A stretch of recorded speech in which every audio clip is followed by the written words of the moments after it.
Anh yêu em cú lúc cơ.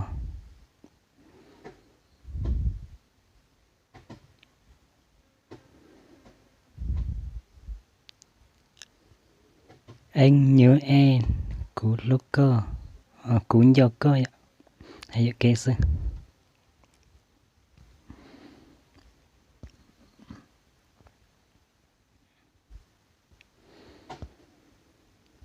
Bạn tên gì ở đâu vậy?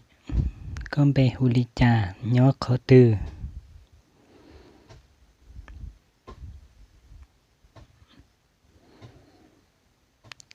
Tôi dân tộc Mông, cú giờ mình sư Mông.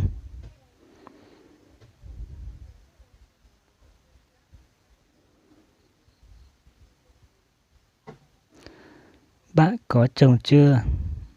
Có một gì chỉ tao. Có một gì chỉ tao là cô giờ có mua vào là chỉ tao này ạ. Cô ó lò nó chỉ này cô hãy lò thế sư.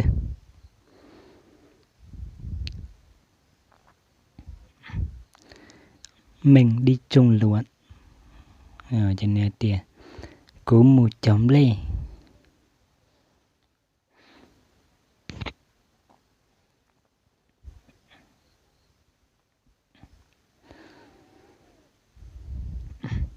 Bạn có vợ chưa?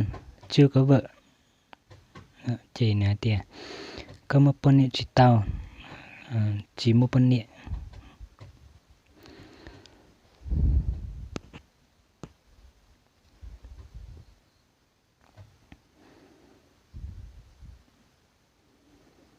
Đó là chỉ cất sử dụng chia nữa.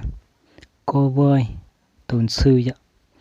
Con hũ tụt tró nè. Cô voi này tồn sư vậy. Con hũ này tụt tró nè.